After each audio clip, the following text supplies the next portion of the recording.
Now. Hi, everybody. Welcome to the Lead Venture Studio and Academy Informational webinar.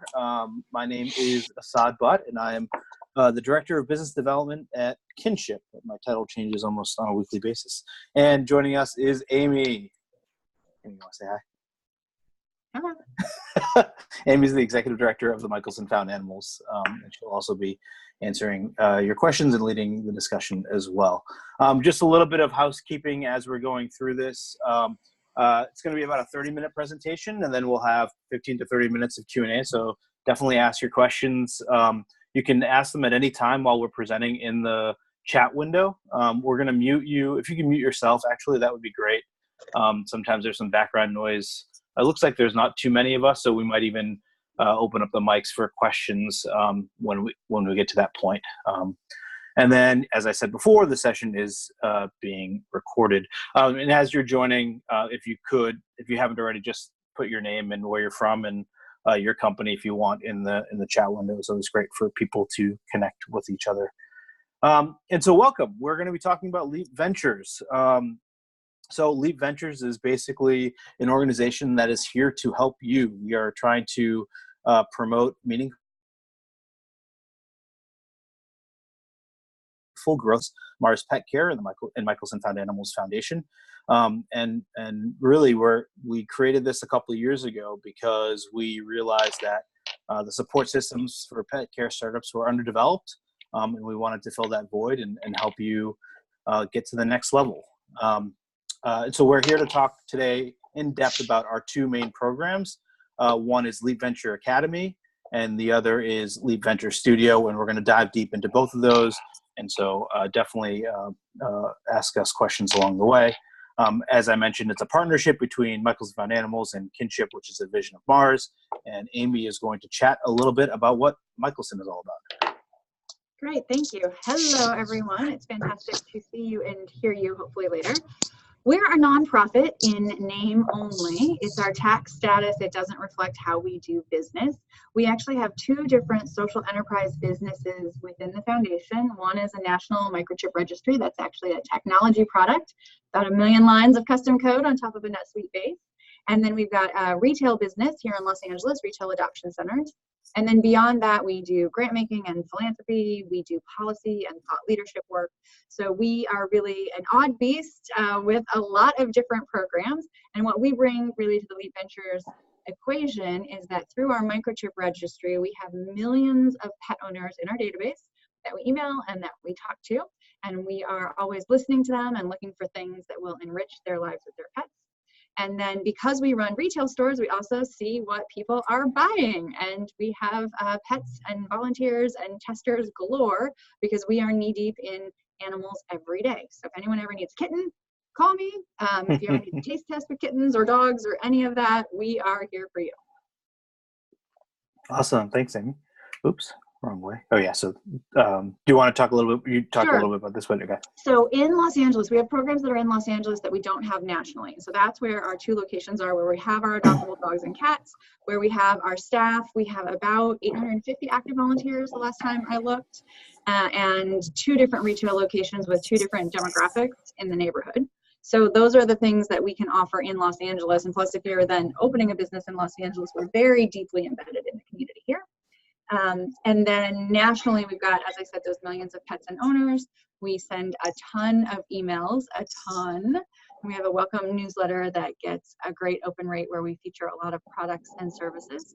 And then if you think that shelters might be your market, we have hundreds of animal welfare clients nationally and a fantastic animal welfare scientific advisory board for a project that we're doing on non-surgical sterilants in dogs and cats. So a little bit of everything here at Found Animals.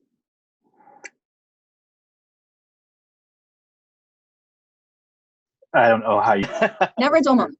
And the other side of the equation, we're equal partners in this, is Mars Petcare and Kinship. And Kinship is really the innovation division of Mars Petcare. Our mandate is to create a community around those that are trying to create the future of pet care. My dog Jackson really wants to be a part of this webinar, so you might see him in a second and hear from him barking. He doesn't like when I talk to other people. And so for those of you who don't know, Mars Petcare is one of the largest pet care companies in the world. We have over 44 brands in the portfolio, and we're one of the world's leading pet nutrition and healthcare businesses. And so, as I mentioned, kinship is just one part of the Mars Pet Care ecosystem. Mars Pet Care has, $5 billion brands in the pet care space. 60% of the dogs and cats in the developed world are served or fed by our products, and we have 70,000 people, mostly veterinarians and vet techs, in our organization. So really huge. We're worldwide in scope as well, or location. Okay, so now that you know kind of who the people are, we'll talk a little bit about Leap Venture Academy. Leap Venture Academy is one of the two programs that we have, and really it was born out of us talking to all of you and realizing that pet care entrepreneurs really need a lot of help at the early stage, and that could be across any of the things that you see on the screen. We talk to entrepreneurs on a daily basis, and most of them are looking for access to capital and mentorship, but discounted services as well. We get emails all the time, and so we created this past summer Leap Venture Academy. It's essentially pre-accelerator and community building activities. You're actually taking part in one right now. A webinar like this is part of what we're trying to do. And just trying to connect people like you with the resources that you need to succeed. I know a couple of you who are on joined me for open office hours last week. Sylvia, I see you there. Hello, welcome back. And so office hours, pitch competitions, boot camps, classes, webinars, meetups, they're all things that we do almost on a weekly basis as a way to connect and educate you to get to the next level. And the goal is really to make startups partnership, investment, or acquisition ready. Most of the events are online, though some will occur in person. We're a startup as well. We launched this over the past summer, and so here's kind of our game plan for the next year. We'll have a couple summit type events. We have a boot camp actually. We have to chat a little bit about that. Sure. So we knew that we wanted to do a boot camp in 2019. It's our very first one. And some of you who are on our mailing list may recall that we sent out a bit of an interest form and asked people to express whether or not they'd be interested in coming to boot camp. And then I went to a conference and had the experience of being the only woman on the two panels I spoke on, which was better than some of the other panels that had 0 women. So I came back and chatted with Assad and our partners at Mars about that. And at their suggestion, we made the decision to invite female-founded companies for the first boot camp. So we are going to have 13 female-founded companies in our Found Animals offices starting next week for 4 days of fantastic programming. We're really excited about that and look forward to doing another version of the boot camp in 2020. And who knows what that one will look like. It's going to be a lot of fun. And so we'll have a couple boot camps a year. We'll do a couple pitch competitions. Our next one's at VMX, which is a vet conference in January. I think they're accepting applications now. We're actually sponsoring the prize, and the information on it is on the VMX website. And then webinars, office hours, meetups. As a lot of you know, if you have an idea for something that you want us to do, just ping us, leapventurestudio@gmail.com, and we'll see if we can make it happen. And some of you have already done that, and we're always trying to kind of serve you. And so coming up, these are on the website now, but the next 3 sessions are how to generate press for your pet care startup, an online class this Friday. And then office hours in 2 weeks with our Leap Venture Studio Managing Director, Dylan Boyd, and then product management for your pet care startup on November 4th. All right, and now Leap Venture Studio, which I'm sure a lot of you, that's the reason why you guys are on right now. So Leap Venture Studio is our accelerator program. It is the first one that's specific to the pet care ecosystem. It's a 12-week program located in Los Angeles. We launched it last year in 2018, and so far we've accelerated 12 companies across 2 cohorts. It's a partnership not only between us and Michael's Found Animals, but also RGA Ventures, who runs the program for us and is an investment partner as well. It's an application process, so applications are open now. Deadline is in 2.5 weeks, 2 and a little weeks. So definitely recommend you get your application in.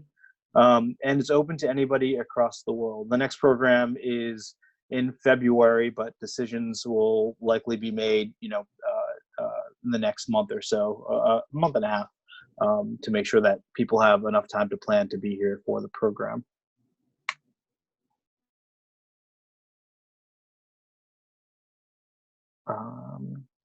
Amy, you want to chat a little bit why they should join Elite Venture Studio? Well, it is an incredible program. People get huge value out of it. We designed it with you all in mind, and we bring to the table the very complementary expertise of the Mars family of companies as well as Michelson Found Animals. And we're good at different things, so we're able to give you very different things between the two organizations. You get the money, up to $200,000 in seed funding. You get access to office space if you need it, although you are not required to relocate to LA. We will need to be here for key weeks of the program. We'll talk a little bit more about that. Essential, you get access to a services package from RGA. It's one of the things we pay for as part of their administration of the program, is that they are a world-class agency and they will help you with a short project. It's got to fit into about 5 weeks because you have to be able to implement it before the end of the studio. But you get access to their expertise to help you with some key things in your business. Some people will choose it as a homepage redesign. Some people find that they really need to understand their customer journey or personas better. So RGA is there for you for a services package. And then you get to hang out with your fellow entrepreneurs and also alumni of the studio and have an experience that is really personalized to accelerating and turbocharging your goals for your business to get you to the next level quickly. It's good stuff. Joy, keep going, or do you want me to? Oh, I can take this. It's a 12-week program.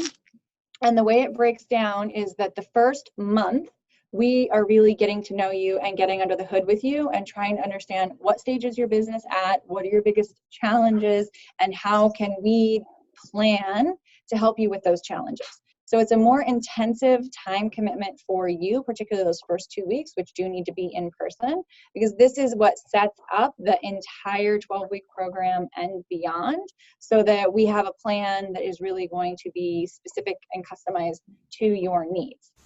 Then in the second month, you're really going to be getting in deep with that services component that we talked about. You'll be kicking off the services component in the first month. It will be the big focus of the second month.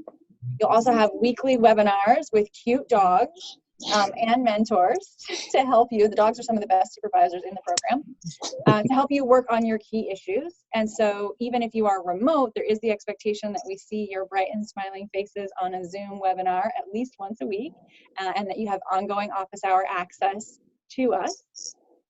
And then in that third month, that's when your services project is wrapping up and you're actually implementing whatever you worked on with RGA, and you're prepping for demo day.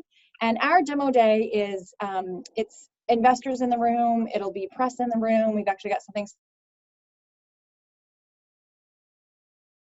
special, a very diverse audience. So we want to set you up with a great deck and a great pitch. So in that last month, you also get to work with RGA's magicians to come up with both the materials and then also the confidence and the messaging at the front of the room. And we want to set you up so that you can use that deck, whether it's an actual funding pitch or whether it's just pitching so that people know about your product or service. And yeah, that's kind of how it goes. These are some of the great companies that we've worked with so far. I'm very proud that all of them are still in existence and still going strong. And how much have they raised since yeah, so more than 50 million in total since the beginning of their existence. And so the 12 companies, it's and then we have a bunch of them are out fundraising right now.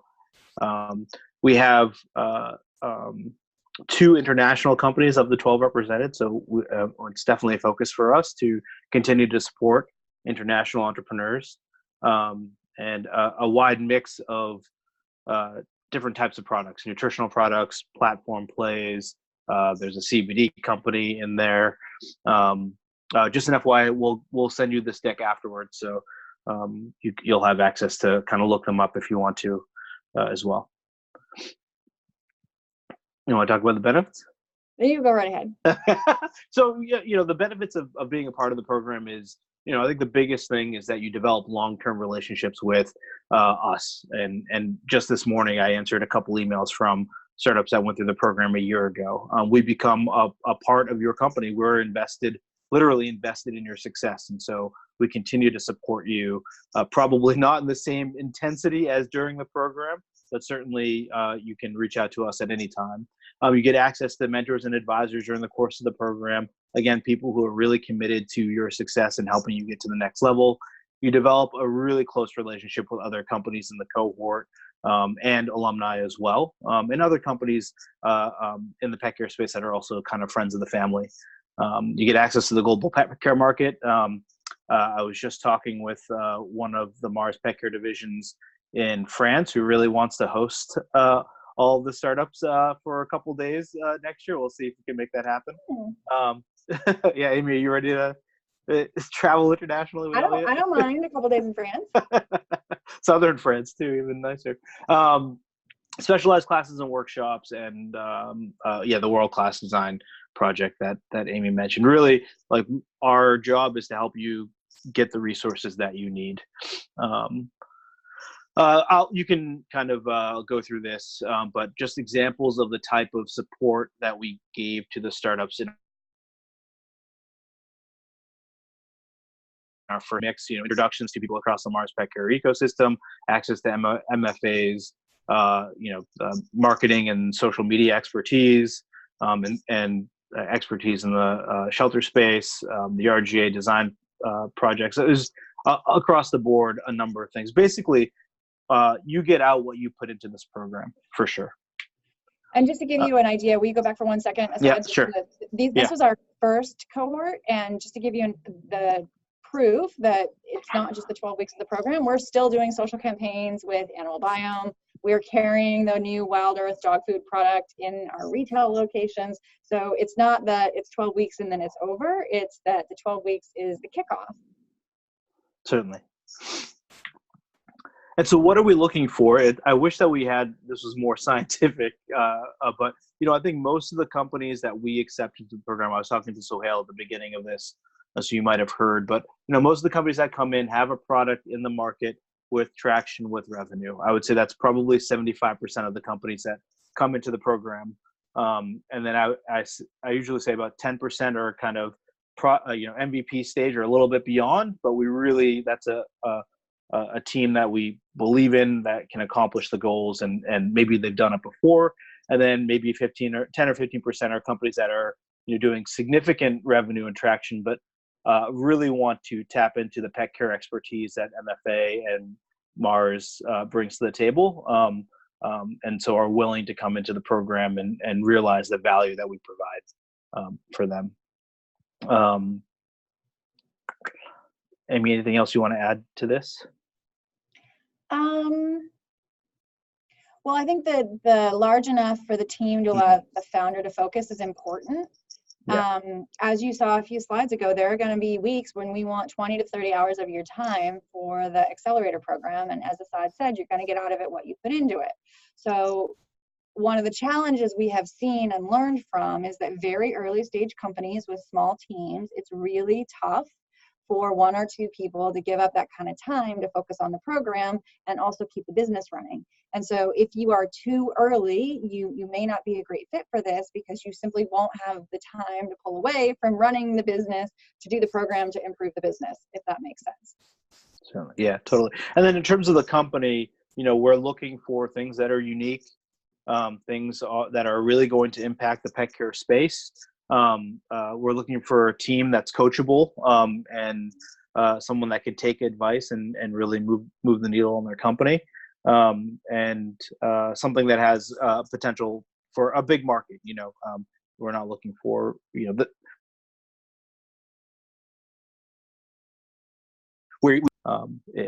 some way, shape, or form. That said, we really want products and services and teams that are trying to make the world a better place for people and pets, trying to have just making money. Of course, we want you to make money. We're investing in you. We want you to make money. We want you to have an exit. We want that part of it. But we also want you to be members of the community and to support positive outcomes and positive relationships for pets and people. Agreed. Yes.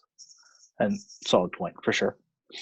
Just in terms of timeline, I also went over this just recently. So application close end of October. We're going to invite probably somewhere around the top 20 or 25 to pitch virtually, but sometime over the course of the middle of November.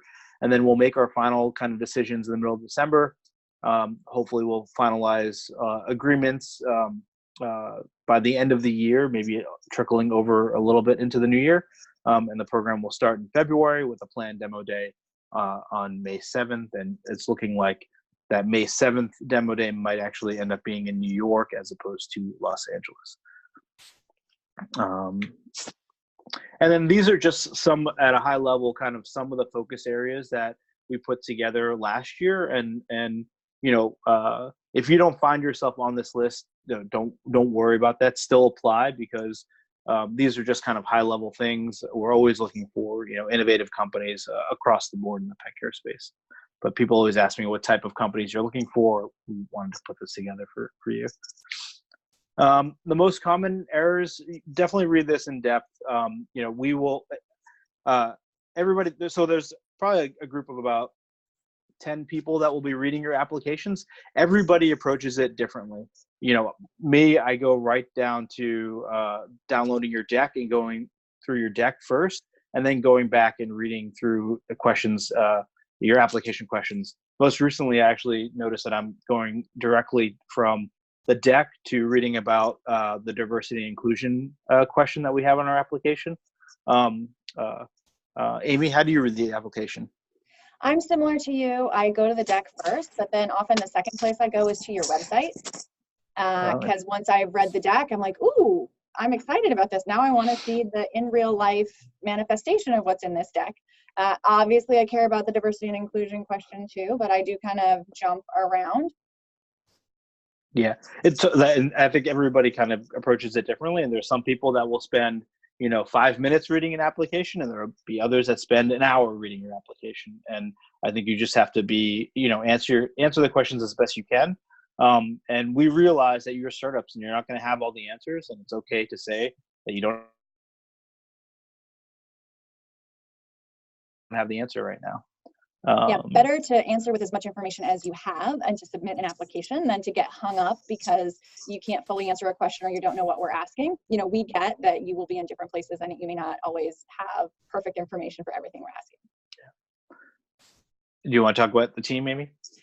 Sure. So within my team, the faces that you will see most often are mine, Brett Yates, who's my chief of staff. It's more of a COO role in our organization, and Phil Kim. He is actually leads up one of our sister nonprofits in the Michelson family of organizations that has an accelerator program in the ed tech space. And he is our guru on investments and funding.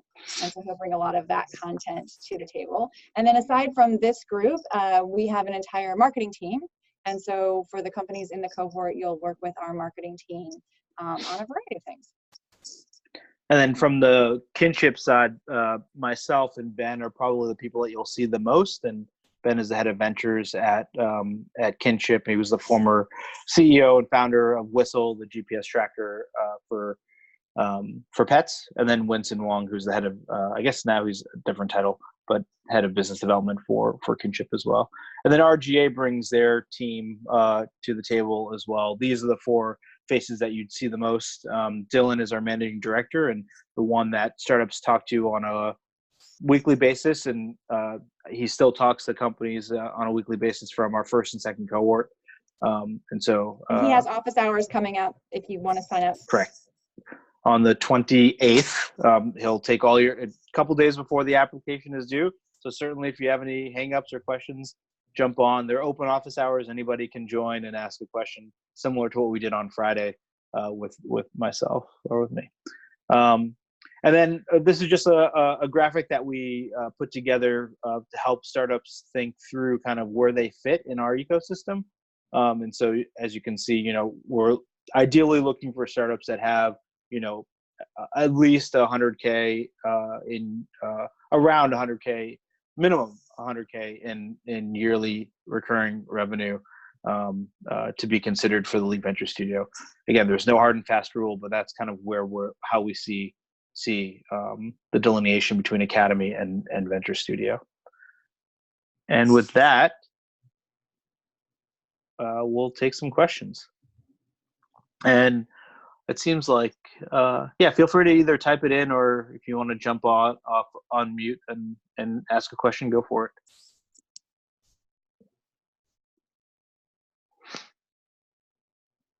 Thanks for the info. All the questions I had got answered right there, so thank you. That's great. Thanks, Ryan. I'm curious then, in the chat, how many of you have already started an application or are planning to apply?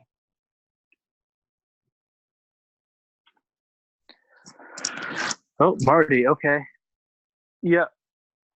Sorry, Marty. I see your message. Yeah. Let's connect and see how we can fix that. And I think so Marty's having trouble with her application. I think if you still can't get it to work in the next week or so, if you just type up your answers and send it to one of us, we can try to help, finalize it for you. But great. So Hale's planning on applying. We won't let technology be the barrier to getting your application considered. So we'll figure something out.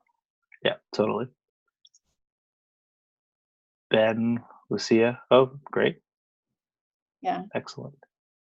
Don't leave it to the last minute, y'all, or don't leave it too last minute, because we want you to actually hit submit.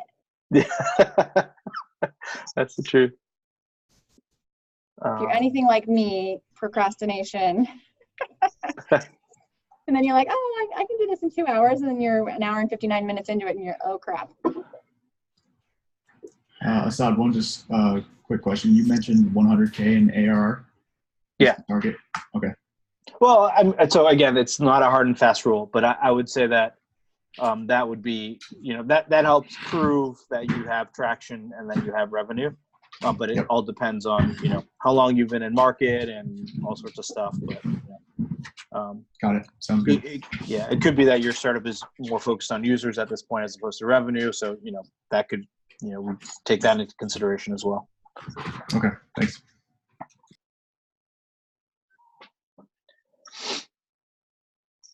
Yeah, Aaron, I see your message there. We're still working on MVP, so we're not a big fit for this round, but we'll look at the application. I think regardless, you should submit an application. At the very least, you'll get feedback from us and 5 to 10 people who are looking at your application, and whether they at least like the idea or not. So it can't hurt. It's an hour and a half to 2 hours of your time. So I highly recommend it, if you have the time to put in an application. You never know. Someone might really click with it and push it through. Thank you. And everybody, please be sure that you've signed up for the newsletter, because the newsletter is where we announce things like upcoming pitch competitions and boot camps and other opportunities. So if for whatever reason the studio ends up not being a good fit, that way you can be connected with all the other opportunities. Yeah. Yeah, so we've had 2 pitch competitions this year. One, the winner got $15K, $20K for that. Some great opportunities for people to win some equity-free cash prize. We actually bring a stack of money and we just hand it to you right there. Is the Slack connection working? Oh, you know what? We had to change it because the bit.ly stopped working. So this is the new link, bit.ly.com/join-kinship. All right, what are the questions? This might be the shortest webinar we've ever done. We're becoming efficient. Ben, I'm shocked how silent you are.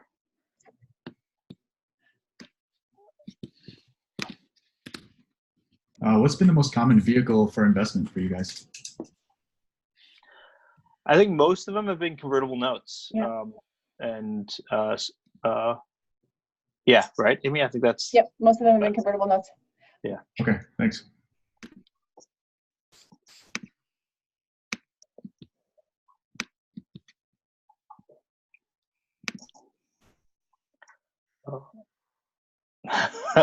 Your mic's not working. That's probably a benefit for us, Ben.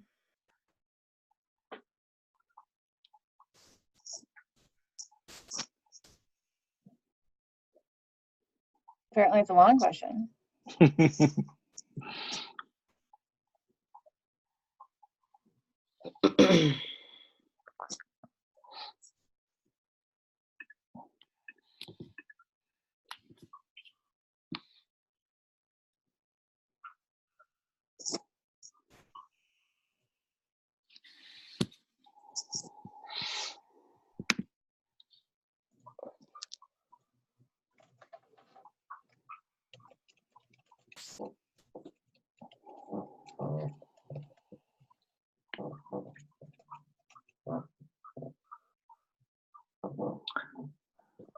Amy, you said the deck is really crucial. What in the deck do you specifically look for? The more info, the better, but can you elaborate at all here? We have lots of slides. Okay, sure. I can elaborate. And Assad said he looks at the deck first as well. So here's the thing.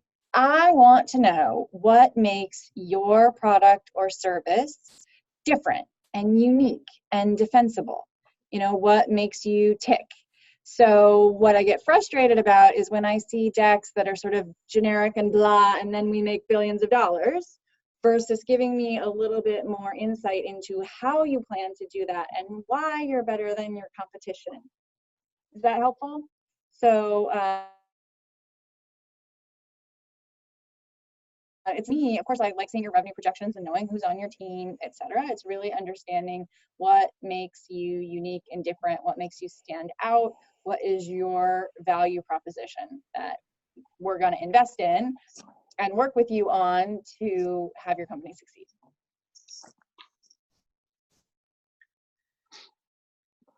I think that your deck should be no more than 15 to 20 slides max. If you can't tell your story in there in that amount of time, we're not looking for every single detail. We're really looking for how you think about the different segments of your company, the go-to-market, the sales. I mean, you can look up compelling decks online.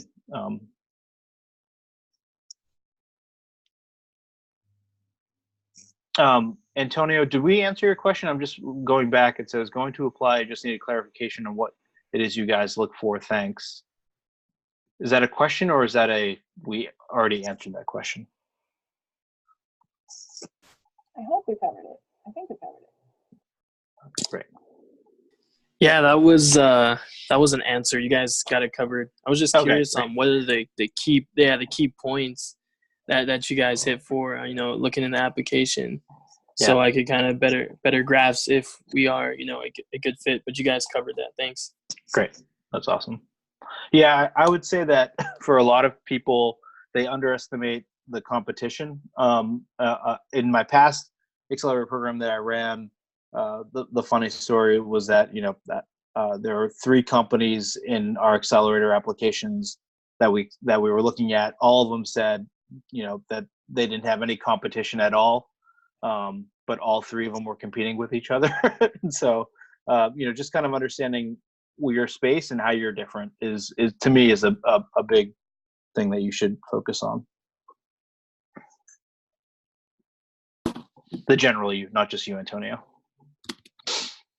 Yeah, no, I got you. There's definitely you have your direct competition and then your indirect competition that can both play a factor. Agreed. Yeah.